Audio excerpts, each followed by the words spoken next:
Welcome to SEL102. We are so glad you're here for our second look at social emotional learning. My name is Tiffany Justice, co-founder of Moms for Liberty, and I will be sitting down this evening with Abigail Shrier, author of Bad Therapy: Why the Kids Aren't Growing Up. If you haven't read this book, it is absolutely essential reading on the topic of SEL and mental health amongst our youngest generation.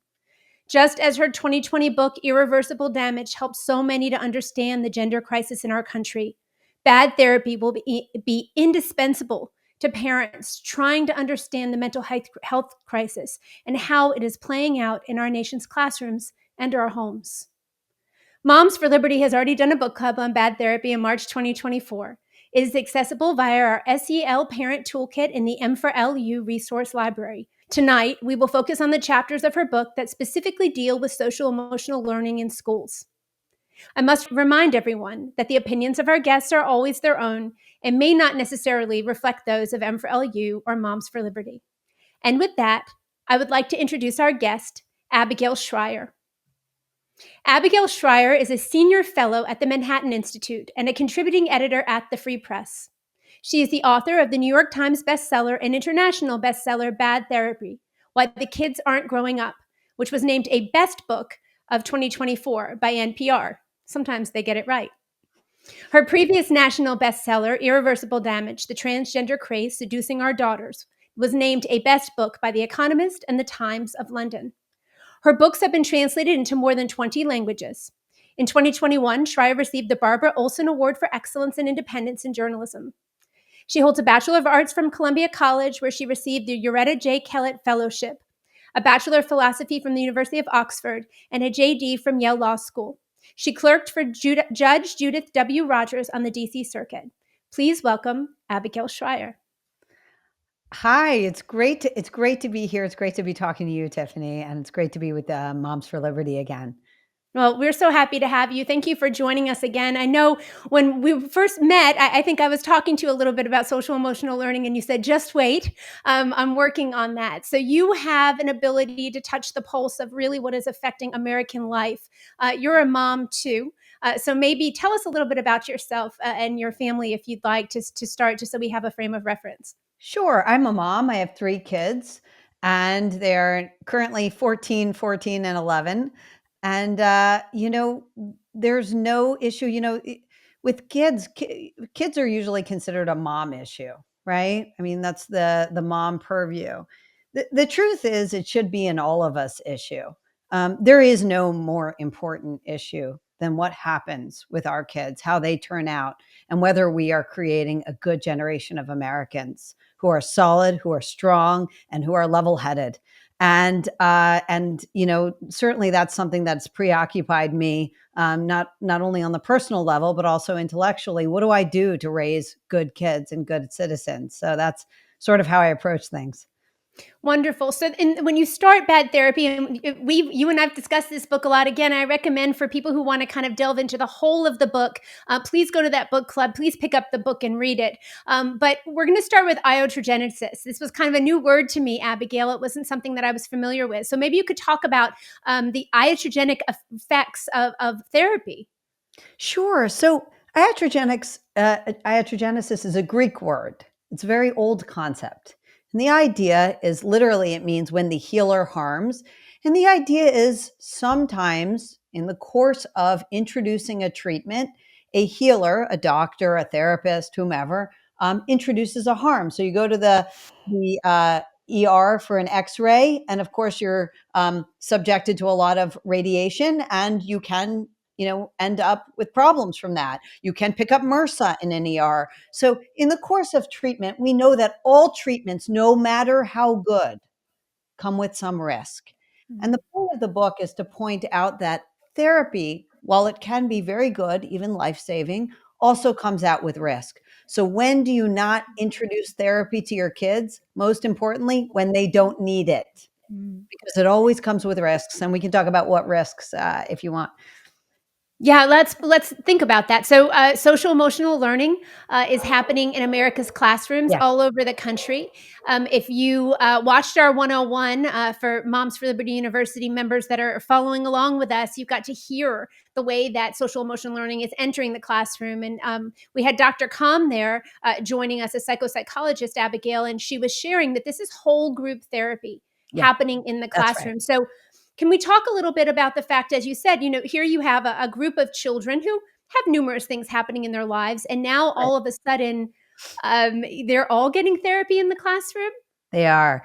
Let me just start by saying this. If what social emotional learning did, right? If it made kids stronger emotionally, if it made them kinder to each other, if it made them more emotionally able to regulate themselves, if it made them, stronger and more resilient in the face of failure or hardship or even just disappointment, we would all want it. Yeah. So, like every other project they sell us in the schools that actually turns out to not be good for our kids and actually turns out to be counterproductive, they sell it by something no one would disagree with. And then they do a bait and switch. If social emotional learning actually taught kids social emotional skills, I would be 100% for it. In fact, I think social skills are about as important as any kind of skills you need, right?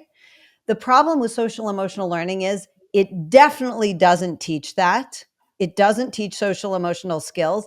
It can't teach that because they're not the sort of thing you can learn in a classroom. And what it does do is a lot of bad stuff, and we can get to that. But So, yeah, I want go to ahead. start out by just saying we would all want socially and emotionally attuned and strong kids. We all want that. We agree on that.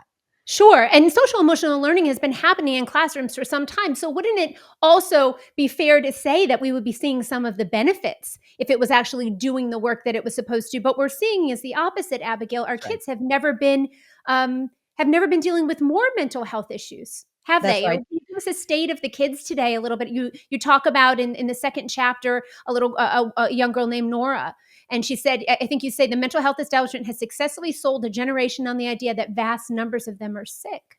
That's right. I mean, over 70% of young women believe that their mental health problems are a key part of their identities. That's the rising generation. They believe that's why they're putting it in their social media profiles. Their mental health disorder or struggle is a key part on their identity. Imagine what we've done to kids when we make that part of their identity, part of who they are. Okay. And they are overdiagnosed. They're overdiagnosing themselves. They're saddled with these limitations. And look, it's not just anecdotal. We might just say it doesn't seem to be working. These seem to be really dysregulated kids. And I interviewed a lot of teachers who attest to that. But there's something bigger than that I have. And that is there have now been meta studies in which they've looked at this program in England and Australia, where they looked at school kids. They put them through social emotional learning. These were prospective studies. They saw them at the beginning and then they studied them at the end. And they had a control group that didn't go through it. And what did they find at the end of these programs, at the end of obsessively focusing on their mental health, focusing on their bad feelings, talking about their bad feelings? Guess what? They had more anxious, more depressed kids and more alienated from mom and dad. And that's what we would expect to see. Why? Because these are the common side effects of group therapy. And that's what this is. It's a form of group therapy. So, one of the points that I brought up in the SEL 101, Alex Newman and Kelly Shinkowski also joined us, Abigail, was the fact when you look at the suicide rate, it goes down during Christmas time when kids are off of school, and it goes back up when school starts. And then school ends for the year, and it goes down again for the summer. And you would think, as adults, as parents, that we would be looking at that and saying, what is going on in these schools that is driving kids to be so unhappy? I think we've got a lot of reflection to do as parents. I'm so glad we're talking about this. Um, I'll give you another study that just sort of piggybacks on what you just said. There was a study done of young college students who were brought home because of COVID. The ones who came home to a household with multiple siblings and parents, even when they desperately didn't want to be there because they wanted to be back at university, they ended up happier than the ones who stayed on oh, campus in isolation. Why? Because being stuck in a house with people you don't want to see is better for you than being stuck alone. And we've got kids stuck alone in their own heads, way too many of them. We need to get them out of their heads and into the world, and yes, with each other. So let's talk about what social emotional learning looks like in the classrooms. You say it's a perfect storm. You teach kids to pay close attention to their feelings. You affirm and accommodate all of their worries. You monitor them. Tell us, what is it really looking like, Abigail? What did you find when you started asking questions about this? So what I found is they take this good research and then they use it as window dressing for something that is bananas and counterproductive. And the good research shows that it's helpful for kids to have a vocabulary to talk about their emotions. We all know that. No one doubts that. So, for instance, if a little boy is feeling and he says, I'm so angry, you might say, I'm so angry, I didn't get the chicken nuggets I want. You might say, you're not angry, you're frustrated. And they might think, oh, that's right. I'm not angry, I'm frustrated. And now you've given them sort of more tools. Nobody doubts that. But what we did was these mental health professionals did, and unfortunately educators as well, they went in to solve a problem that didn't exist. They decided if we flooded kids constantly with thinking about their emotional states, that this would also be good. And that there is no proof of, and in fact, is counterproductive. Thinking about yourself, thinking about your emotions is the way to become unproductive and depressed.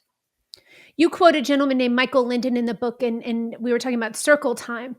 And that for moms that are watching, if you have older kids, maybe you helped to do that. I remember when Second Step first was introduced in my daughter's kindergarten classroom, the teacher said, would you like to come in and lead circle time, right? And he says, if you start your day by asking yourself whether you are happy, the result can only be that you are not happy. Then That's you right. think you need to become happy. So what kind of a power does that adult in the classroom have with the children? That's right. A tremendous amount of power. It immediately vulnerabilizes the child. Think about it this way. You might say, well, it's a neutral thing, social emotional learning. They can talk about a time when they're happy. They don't have to talk about a time when they're sad. But when they're talking about a time when they're happy, there's nothing to talk about and there's nothing for the teacher to do. There's nothing for this. There's no role for the school counselor. Nobody thinks the school counselor there is there to hear about how happy you are. So the only thing that gives the teacher and the educators and the class gets their attention and gives the counselor a role is when you say, now let's talk about a time when you were unhappy. And the problem is it's very natural for young people to dwell on the times that were hard or painful or unhappy. And social emotional learning always goes there. It always goes to the negative where they think they have something they can do. It gives them an opportunity to do the real work. And of course, it's counterproductive. Why? Because sitting around before your math test talking about your parents' divorce with a group of other fifth graders is probably the worst thing you could do if you want to actually learn some math and get your mind off it. Nonetheless, it's what kids are doing.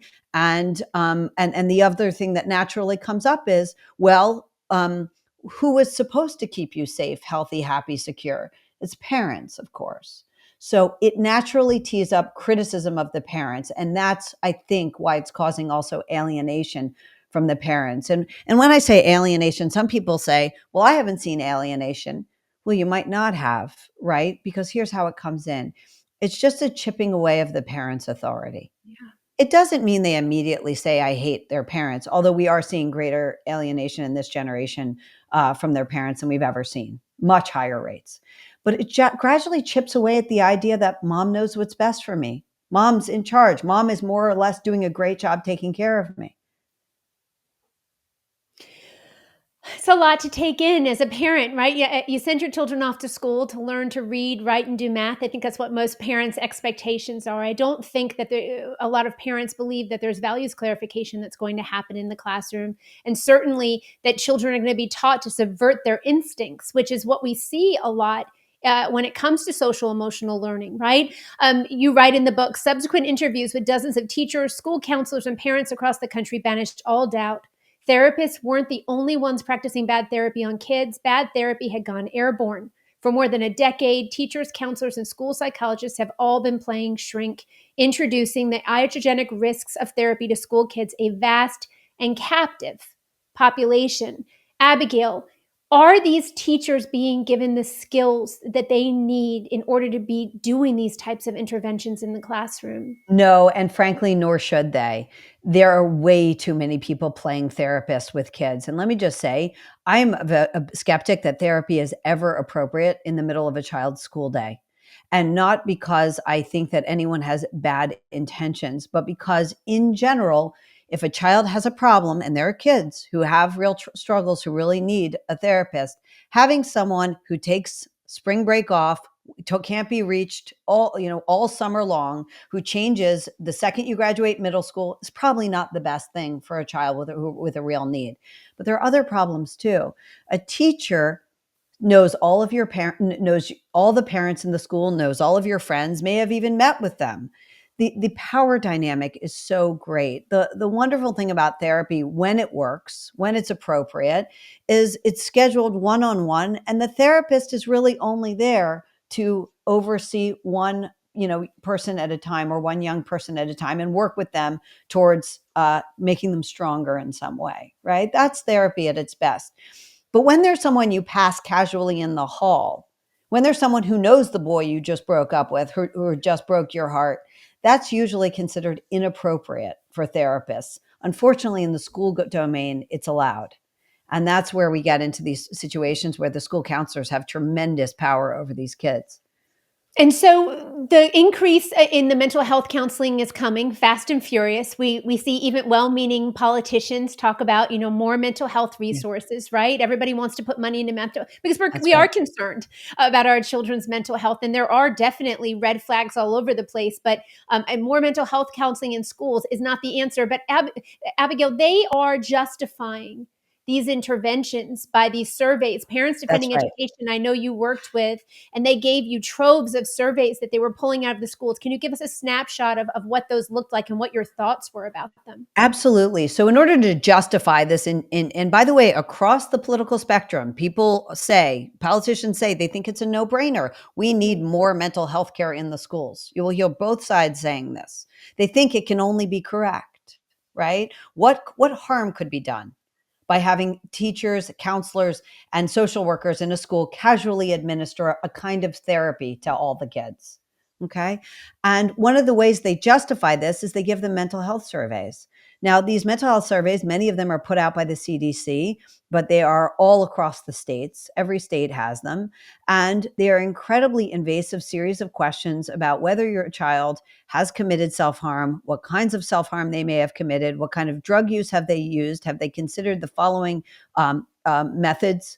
Have they tried strangulation? Have they tried self-burning? In incredibly granular detail, what kind of sex hacks have they tried? If a child has not been engaging in these things, at the very least, they will walk away with the impression that the world is very dark, that people around them, teens there around them, are doing all the sorts of these things. They're giving them even to middle schoolers, that they may be the only ones not engaging in these behaviors, and that these behaviors are very normal. So trauma-informed care, not for everyone, is what you're saying. Is that what I'm hearing? Trauma informed care means putting a healthy child in a wheelchair. That's what it means, treating every child as traumatized. And guess what? You stick a healthy kid in a wheelchair and their muscles atrophy. That's what's going on emotionally. We're treating every child as damaged. And lo and behold, they are acting that way. What we should be doing is telling them, you're fine. You're doing great. You can pick yourself up. I know you've been through something hard. Keep going. I know you're disappointed in that math test. I know you're sad you didn't make the basketball team. You'll be fine. And showing them that we believe they can be. A session with the therapist is the opposite of that. When it's not necessary, a session with therapist can be ruminative. It encourages focusing on bad feelings and stewing, which is the number one symptom of depression.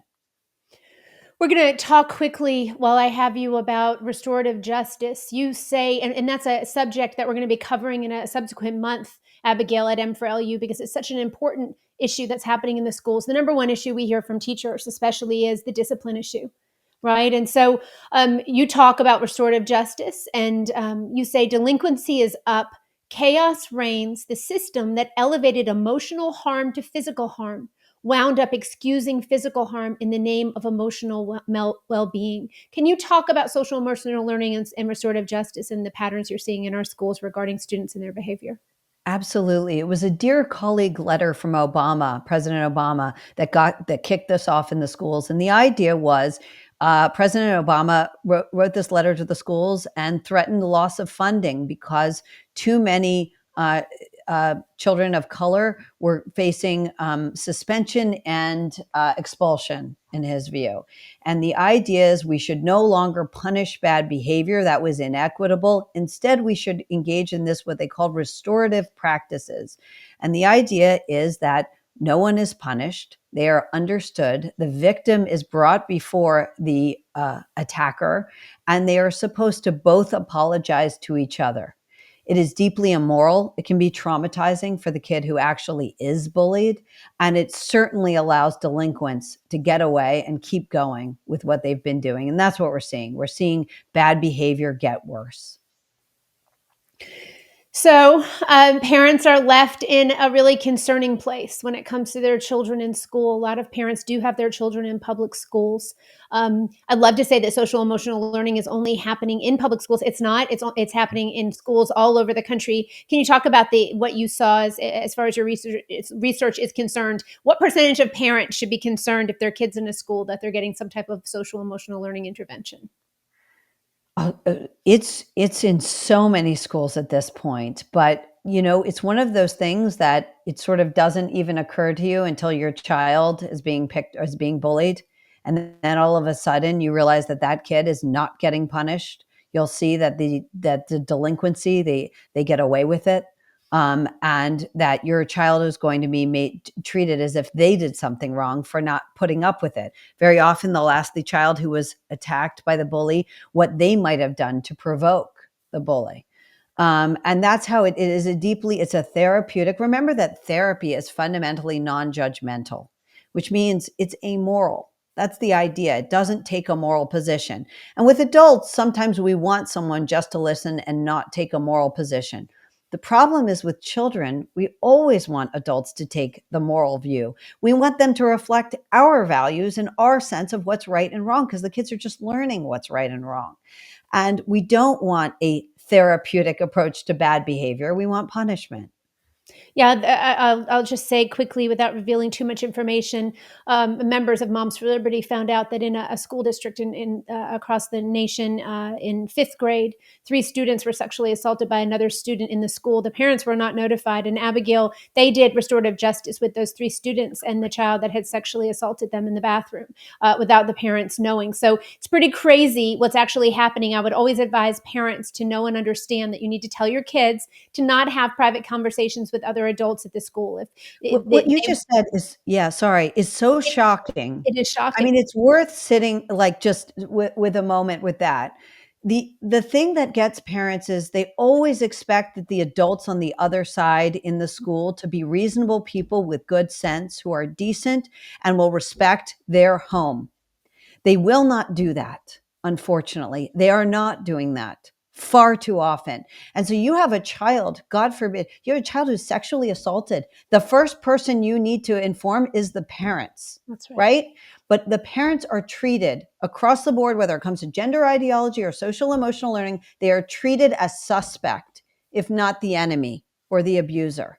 And we're seeing that consistently. The people who are there to guard, who actually have the most invested in that child, are the ones kept in the dark. It was a shocking situation, and I know that law enforcement is involved now. And so, but what's your message to parents? I mean, we've got audience questions. I'm excited Sure. about the audience questions. Again, if you have not read Bad Therapy, I really suggest you pick it up and buy it for your superintendent and your school board members. Go give it to them. Ask them to read it too.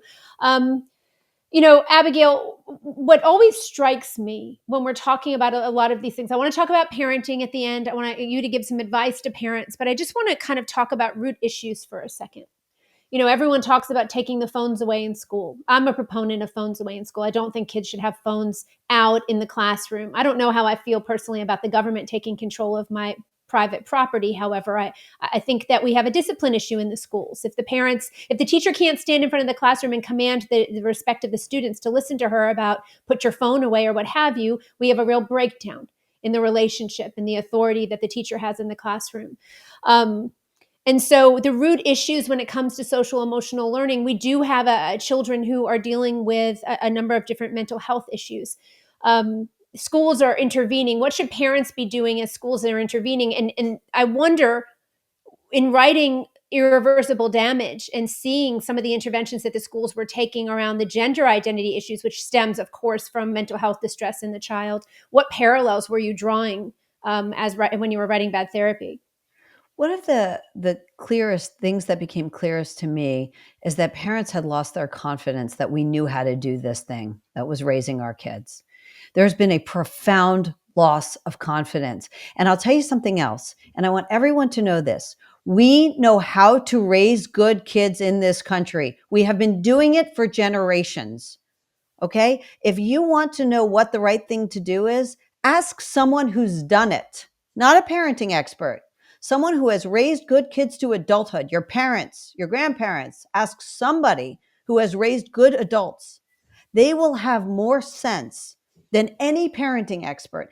And I have to say, of all the people that, I'm most suspicious of, these parenting experts whose oldest child is 9, but they have millions of followers. You have no idea how that kid's going to turn out. It's true. That person should be advising 0 people, right? And I would just say that when parents sense that something's not right for their child, they need to act on it. And they need to remember, look, I know you feel stuck. I know that this is the best schools in the best school system or whatever, but nothing's more important than your kid. And if you feel like something bad is going on, take your kid out. What if Whatever you you have feel to do. Yeah, go ahead. What if you feel that your child does need help, mental health help? I think that's such a scary thing for parents because there are kids who are genuinely dealing with issues. And I feel like parents right now don't know who to trust, So it depends what the issue is. If right? what the issue is a disorder, if it's a phobia, if it's anorexia, obsessive compulsive disorder, there are a lot of these where there are really good treatments. And what you do is you meet with a cognitive behavioral therapist who's good at this, and you set a schedule and you measure the progress, right? And they will measure progress with you, the good ones. They won't treat your child as an annuity and keep them forever. What you don't want is a child with vague unhappiness, stuck week after week, dredging up what might be wrong with a therapist, because that can go on forever. And they might dredge up something that isn't causing their problem, but nonetheless convinces them that it is. And that's not what you want. You don't want them to invent trauma with a therapist. Kids are really suggestible. So you take your kid to a therapist when there's a real problem. In other words, you can't stabilize your kid otherwise.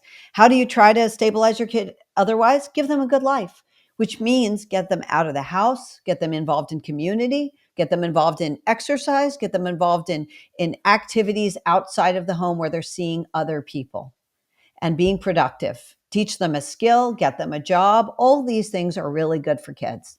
They really are. Chores, responsibility. But what you don't want to do is just, my kid's a little unhappy. She seems a little depressed or a little anxious. I'm going to sign her up with this therapist for years on end, where they sit around talking about, what mom might have done wrong. You said that love occasionally means telling a therapist to get lost.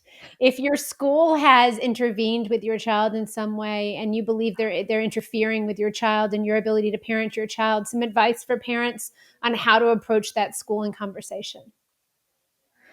So here's what I would say. I mean, I can tell you what I did with my own school. My kids are in private school, and I did, right away, once I was researching this book, I met with the psychology staff, the counselor and the psychologist. And I said, I want to be very clear with you. You do not have my permission ever to meet with one of my kids in private. That's right. That's not allowed. Now, some states don't allow you to opt out. So it's worth finding out if your state does. But I made that very clear. That is not to be allowed. Now, A lot of parents don't have that option. They might be in a state that doesn't have to inform you.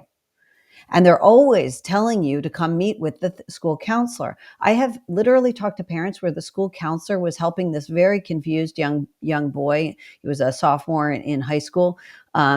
And first to diagnose him with ADHD and get various accommodations the mother did not think he needed. And then eventually his mother caught the counselor recommending LGBTQ youth shelters that the boy might run away to. I have seen counselors so completely overstep what anyone would consider normal or appropriate that, in general, I would say you want to not avail yourself of the school counselor if you can avoid it. Well, I would like to take some audience questions. We're coming up on that time. So now, everyone, you've seen there is some polling that's coming out at the bottom. Feel free to answer those as we keep moving forward through this Q&A. If you haven't asked a question yet, please do. That you have the Q&A side chat there. You can go and place your questions. Not everybody gets to have a convo with Abigail Shrier, so let's make the most of it and ask some good questions. And I'm not exactly sure. This is my first 102, Abigail. So we'll see. Oh, there we go. Okay, so Shanna asks, what studies have been done exploring the effects, what affects the increase in SEL mental health programs in schools, whether public or private, has had on academia, lowering learning expectations and standards? So is it affecting the quality of the teaching and learning in schools, Abigail? So I would say probably, because whenever you bring in something that's not school and you take up a big chunk of the school day, you're going to affect how much school stuff, substantive subjects you can teach. There's something else that I talk about in the book, which is demoralizing the kids before a math test will decrease performance. So making a child think about themselves, um, that it induces what they call state reflection of, reflection on their own state and their own minds. That's not what you want to do if you want to get a task done. So it's very likely that it reduces performance. We haven't seen any studies done on what the impact on performance is. I can tell you that there's no indication that it improves performance. That's right. Taking up Um, precious time. Sorry. Yes. Yes, taking up precious time. So over 70% of the people on here are very confident they know how to parent their child well, Abigail. So we're doing well so Great. far. That's wonderful. Amazing. Great, great, great. Next question. Let's see if there we go. How do you know when your child or grandchild's teacher is lying to you when you ask them if they're instilling I think that's supposed to be instilling SEL, not insulting. We can insult SEL all day. So here's what I would say. I hear this a lot. And I used to hear this with the first book with the gender stuff. They would, a parent would see that what the material coming home, they would object to it and they would go in good faith and talk to the teacher or principal. They would then get the teacher or principal's assurance that this would not happen again. And of course it would happen again. And what I would just say to parents is stop relying on the principal, stop trusting the principal and the teacher to tell you the truth. Sometimes they will. Sometimes you get lucky. I've met a lot of wonderful educators. The problem is they're often the scared ones. And the ones who are aggressively pushing things on kids are willing to deceive parents. We know this. And so what do? You talk to your child. And I don't care how old they are. Tell them what you think of this gender nonsense. Tell them. You're a girl. You'll always be a girl. If that's what you believe, tell them.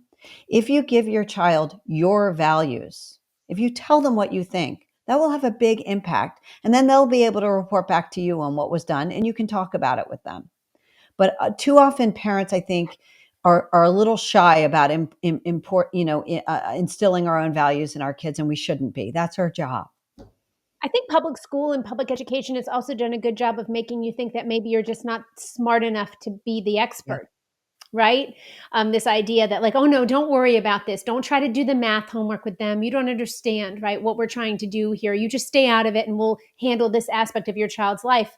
And That's obviously it's up to us to draw that boundary. Maybe you could talk a little bit about that boundary. That's exactly right. That's why I wrote the book. It's to empower parents. And I want to say something. They do this with all kinds of ways. In SEL, they do it with phony brain science. So I interviewed a lot of neurobiologists and neuropsychologists to find out what was behind this phony science. It's what they call neurotrash. Most of it is completely false and garbage. We don't actually know that much about the brain when it comes to which systems light up when and what's going on in a child's brain when they're frightened or concerned or scared. We know our tools for even measuring and assessing these things are incredibly crude, even now, even today. And when educators bring this out, what do? They do it to intimidate parents, to make them feel that if they don't understand their child's amygdala, they can't possibly make a judgment for the child. It's a ridiculous notion. Parents have been raising good people long before we even knew there was an amygdala, and parents should not let it intimidate them now. Great. Okay, let's see. We have another question. What happens to the student data once it's collected via these leading surveys? Who holds this data in the end?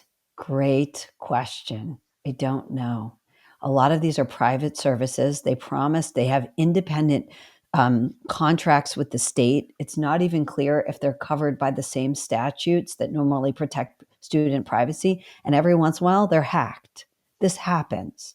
And the information a child reveals can be leaked. We've seen now a number of these educational programs, that have been hacked, and now the information, your child shares with the school counselor that she was molested, and is now out there. That we don't want that, and the data mining is one of, I think, one of the most concerning aspects of all of this, is that they're collecting this data on your children that they really have no entitlement to, and whether it's safe is really anyone's guess. Yeah, I shared, and I'll share again. I was at a conservative policy think tank meeting, and they had a sponsor come up from that for that conference, and they got up, and I very quickly realized that they were actually selling the kids' data in the program that they were using, and it was. I was like, "Oh, time out, time out! We've got a problem here." But so often people just don't realize that it's happening. Even when I think the organizers were a little horrified once they realized. Donald asks, how can I identify specific costs related to SEL in our school budget? What specific line items should I review? This is such an important question because parents want to get in there, Abigail. It's a great question. I wish I knew the answer. Unfortunately, I don't. I don't know the Okay. answer to that. So I would start asking questions of your student services department in your school district. That's normally where a lot of this social emotional learning is coming from. You want to know what the mental health interventions that are happening, how many counselors they have, how many psychologists they have in the Yes. schools, and then normally there's a program that they'll use, and in the SEL toolkit, it'll go over some of the different programs. The thing about it is that there's CASEL, the Collaborative for Academic, Social, and Emotional Learning, that sets the framework for social emotional learning, but then you have all these different groups and private entities that come in with the curriculum that the schools can utilize, and a lot of it also is actually free as well. So go to CASEL and see who's providing social emotional learning. You can go to their website and see who they work with, and then I would just do a search of the different companies and groups that they work with in your school district, and you should be able to uncover something. Fabulous. And I'll tell you something, and you should opt out your kids from these surveys. They're Yeah. not doing any good. They're certainly not, they're anonymous. So they're definitely not helping your child. They're using your child to help justify more funding. And that's not an appropriate use of your child. And And I'll opt just say out one, looks, yeah, go sorry, opt out. Well, I just want to say opt out looks like just send an email to your right. kid's teacher and to the principal and a superintendent and say, I do not want my child taking any surveys at school without my consent and knowledge. And I will say something else. The best defense is offense, which is talking to your kids. Tell them what you think. Tell your kids, listen, we don't need a therapist. There's nothing wrong with you.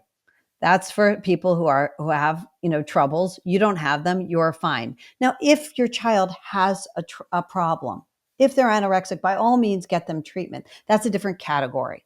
But I'm talking about the effort to treat all children as traumatized or, victims of traumatic harm. That we should push back on and tell kids, you're fine. You'll live. Really hard question from Jolene. How can we exclude our student from trauma informed teachings when it is infused in a variety of classes like math? It's a heck of a question, and you're right. They're pushing it in every class. I think the thing to do is to refuse. I mean, to the extent that you can, see if you can get the kids together. Get the parents together to agree. We're going to learn math now. And there's going to be math. There's not going to be social. They are putting it in everything. By the way, that's your first clue that there's something ideological going on, because nobody who's ever done math thinks you need to first understand your bad feelings in order to do geometry. Abigail, what did you think when you heard about the fact that they have that program, Heart Math, where they monitor the children's heart rate while they're doing math problems? Wow. I mean, if a malevolent person wanted to increase anxiety around math or any subject, I guess you would do it about that way. The amount of attention, the amount of fevered attention that's given to math anxiety and test anxiety, we are creating the problem, and that's iatrogenesis. When we claim to be solving a problem, but really we're creating it. Janet asks, is SEL tied to MTSS? I am in PA, and there are and here the superintendent is speaking of MTSS at meetings. My school district has SEL rooms in its elementary, intermediate schools, and I'm going to, MTSS, multi-tiered support systems. I think they're student support, right? So That's is SEL woven into those types of support? Absolutely. Certainly in California, which is one of the sort of flagship MTSS programs, SEL is woven through the whole thing. And by the way, SEL can mean anything they want it to mean. So sometimes it's just straight up Marxism. It's just, critical race theory. And sometimes it is, let's talk about somebody who let you down, or a time when you're sad, or, is there too much fighting in your home? Let's talk about it. And all of these people in school, they're mandatory reporters. So if your child gives the wrong answer, a call to child services it's just a phone call away. And that's not they're supposed to be there to help with actual problems, not to pry into the homes of normal, healthy families and create problems. This is a good opportunity to speak about gender ideology now and gender identity. Abigail, we are seeing moms and dads all over the country are seeing evidence of parents being reported for not being willing to affirm their child's want of changing their gender. It's quite the kind of firestorm moment for this issue of child protective services getting involved, and the government really judging whether or not a parent is a good parent or has the right to direct the upbringing of their children. Sometimes parents abuse their kids, and you don't have the right to abuse your child, but you certainly have the right to raise your child. And so what have you seen as far as, just that I know you've been up close and personal with the gender identity issue and parents dealing with custody issues around that?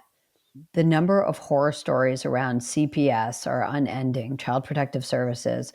Anything from, the mom who was a fairly masculine woman. She worked in construction, did not want to affirm her child. This is one story I dealt. She did not want to affirm the idea that her troubled daughter was suddenly a boy. And the stepmom and the dad, who did not have custody, decided that it was great to celebrate. So it was used as the cudgel against the mom. The mom eventually lost all custody. But the numbers of these stories are endless. These are not homophobic parents. These are not cruel parents. They're parents who didn't get with the ideologue's program.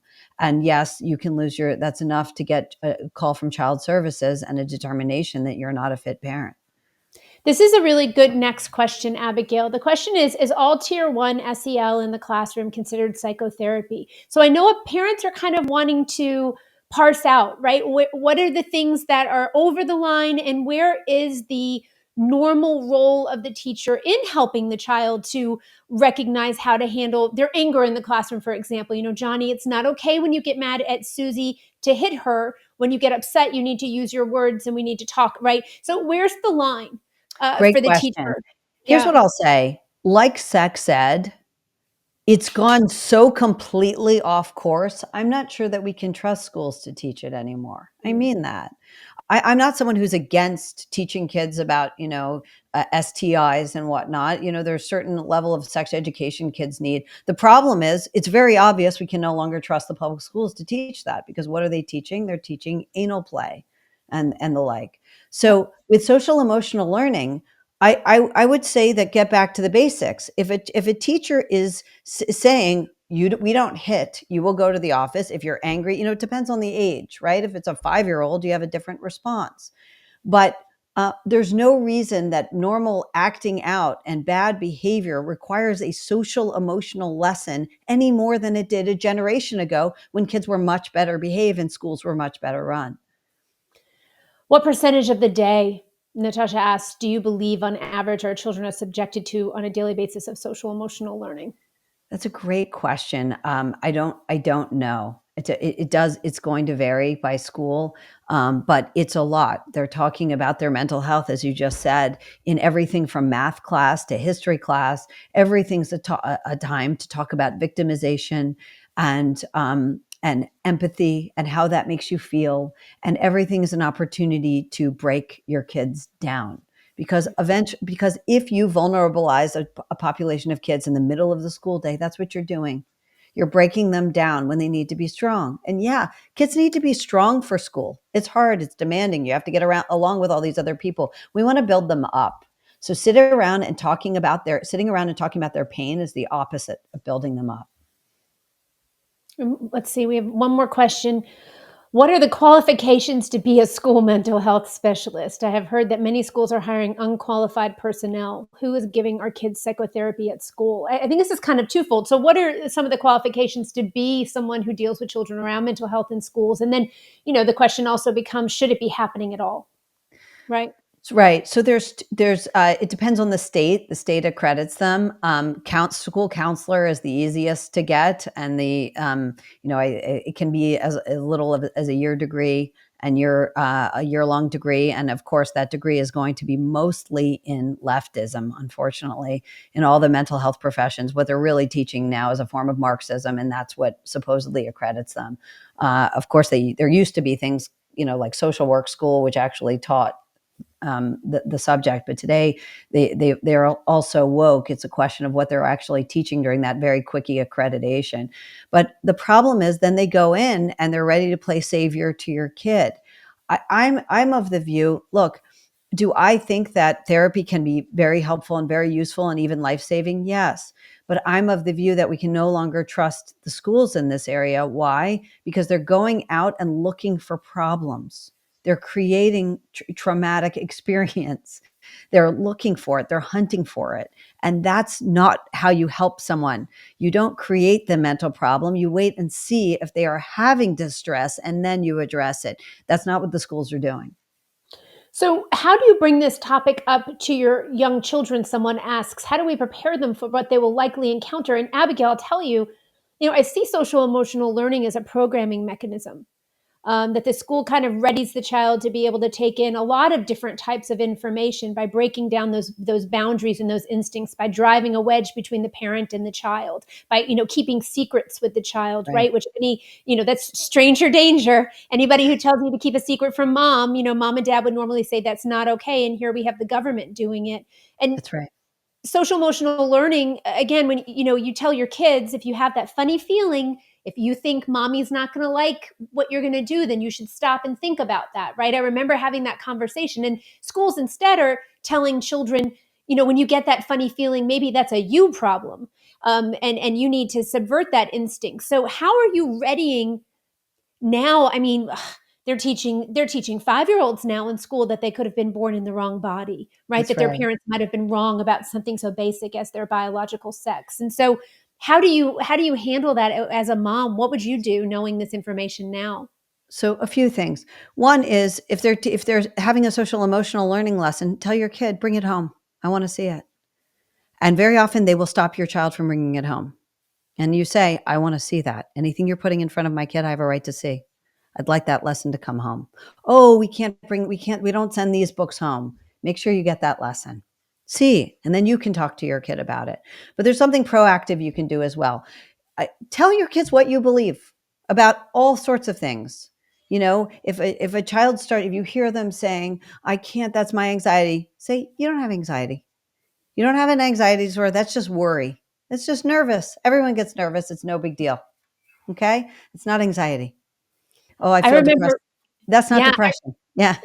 I remember when my daughter was in third grade, she was going to take she had that state standardized test that was a big deal, right? You're going to pass third grade and go on to fourth. And her teacher gave all of the kids a packet of glitter. And she told them to put the glitter underneath their pillow that night.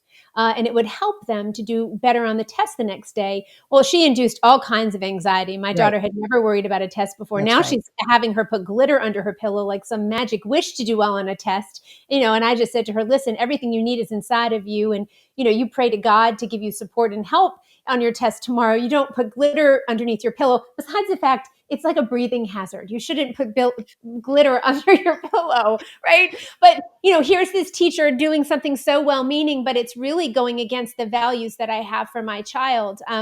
So it's just so interesting, the subtle ways that this school kind of creeps in, right, into That's how right. you.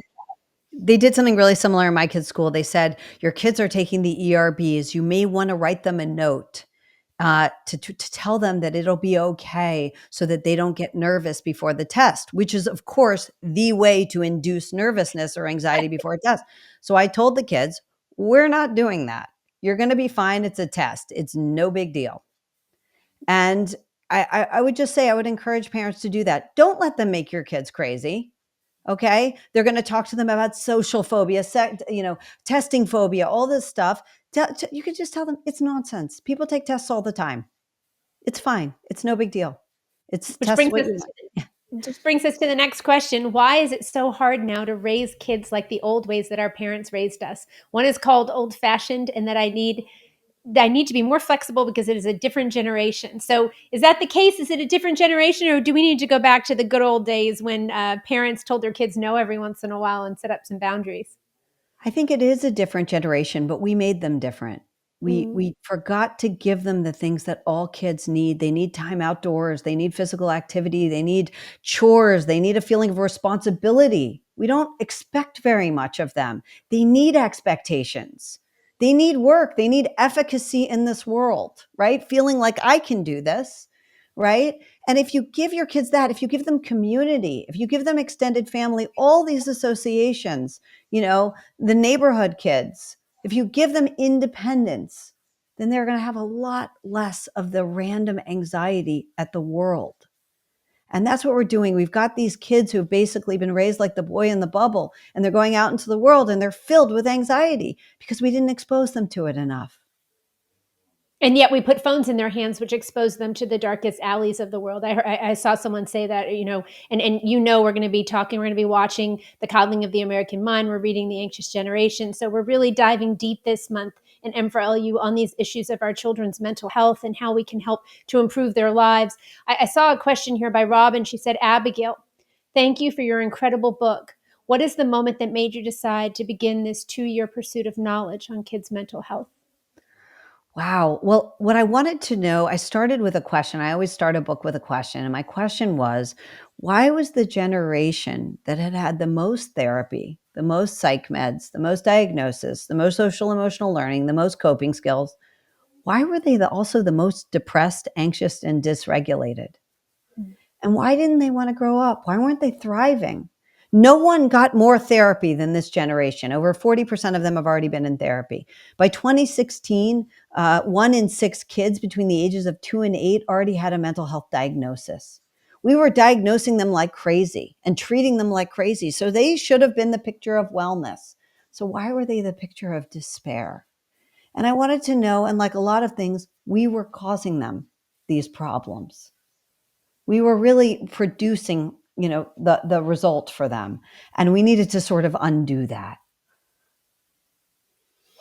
Well, we're happy that you wrote the book. We're very thankful about that. I'd like to close out, and we have just a few minutes left with you, talking about gender ideology and all of the progress that has been made on this issue since you published Irreversible Damage. That came out was that 2020?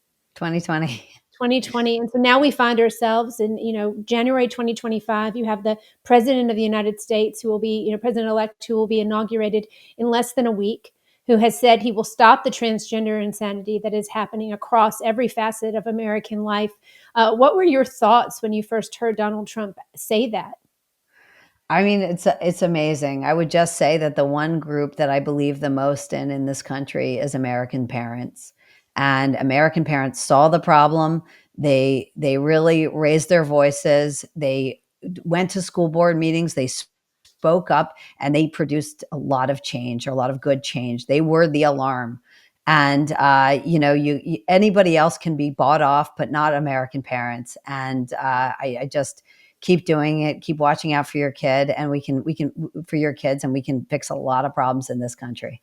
No, I think you're absolutely right. And it gives me a lot of hope that in the span of the 5 years that we've had with irreversible damage, the progress and the awareness that's been created, and now looking at bad therapy and then thinking, 5 years from now, will we be looking at this issue of really the overstep of schools around parental rights and our children's mental health? And we'll be on the other side of it, hopefully solving a lot of these issues because our kids need us to take action. Absolutely. Absolutely. And I will just say, they've made this whole project of child rearing so complicated. It That's really right. isn't. You want to give your kids capacity, right? You want to make them able and capable, and you want to make them moral people, good people. And if you've done that, you've done a lot. Wonderful. I agree. Bethany Shondark Mandel is a good friend of Moms for Liberty, and she posted that exact thing on Twitter today. She said, Oh, really?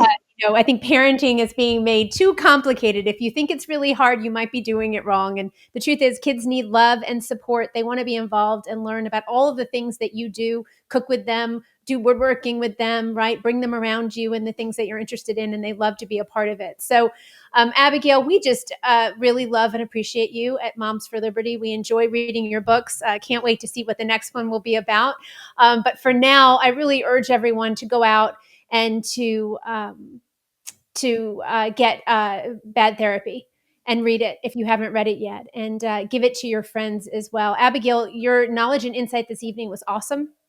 And thank you Thank to you. the audience for joining us. We hope you'll continue learning about this important topic through the month of January. And I think we're going to see the graphic for M4L. There it is, M4LU, social emotional learning. So we've had SEL 101. This was SEL 102, a virtual lecture with author Abigail Shrier. We're reading The Anxious Generation, as I said. We'll have a virtual watch party for the coddling of the American mind. And that toolkit is currently available on Moms for Liberty's website. So don't miss our virtual online screening of The Coddling of the American Mind. Be sure to tune in and ask your questions directly of the filmmakers, Ted and Courtney Balaker, immediately after the film. And then on January 28th, Dr. Kam, who joined us for SEL 101, will be back to discuss Anxious Generation. If you want to be an expert on these issues, you need to read the books. And as Robin Steeman always says, why read it alone when you can read it with friends? Want to say a big shout out again to Robin Steeman for these incredible programs at Moms for Liberty University. She's doing a wonderful job. Go to M4LU for more information. And so this does it for SEL 102. This event has been recorded and will be posted within the week to the online SEL toolkit in the Moms for Liberty resource library. And will be accessible to you at any time. Please continue to follow M4LU, and as we have quite a lineup for the 2025 spring and fall semesters. You can see it right there. Thank you again for joining us.